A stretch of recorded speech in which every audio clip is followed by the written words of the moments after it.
Shalom, bien-aimés dans le Seigneur, que le Seigneur vous bénisse, que la faveur de l'Éternel vous localise. Aujourd'hui, nous voulons parler de Actes 1, le verset 8. La Bible déclare que vous recevez une puissance et vous serez mes témoins. Alléluia. Qu'est-ce que c'est merveilleux. Mais jusque-là, il y a des gens qui ont reçu la puissance du Saint-Esprit. Il y a des gens qui ont reçu cette puissance, des enfants de Dieu qui ont reçu cette puissance, mais qui toujours continuent de dormir.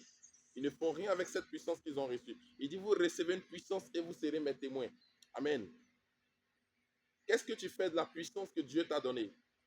Il dit à Paul dans Actes 26, les versets 17 à 18, versets 17 et 18, il dit, je t'ai choisi du milieu de ce peuple, du milieu de ces païens vers qui je t'envoie, afin que tu leur ouvres les yeux pour qu'ils passent des ténèbres à la lumière, de la puissance de Satan à Dieu, et qu'ils reçoivent par la foi en moi le pardon des péchés, de leurs péchés, et l'héritage avec les sanctifiés.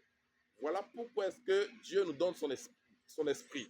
Voilà pourquoi est-ce que Dieu nous envoie sa puissance, pour que nous soyons ses témoins, pour que nous partions témoigner de sa part, pour que nous partions parler de son nom à ceux qui sont encore dans les filets de Satan, à ceux qui sont encore dans l'esclavage de la mort, à ceux qui sont encore dans l'esclavage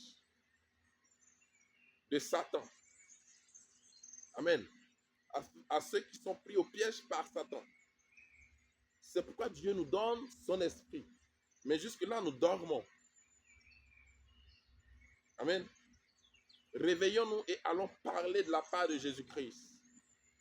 Parce que nous sommes les ambassadeurs qu'il a envoyés sur cette terre pour témoigner de son nom, pour témoigner de sa bonté, pour témoigner de sa grâce, la grandeur de son nom. Lève-toi, tu as reçu la puissance de Dieu, lève-toi et va prier pour les malades. Lève-toi et va annoncer l'évangile. Lève-toi et mets-toi à l'œuvre pour le Seigneur.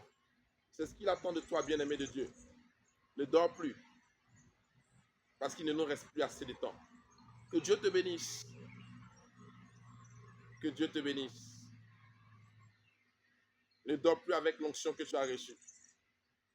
Shalom. Excellente journée à vous.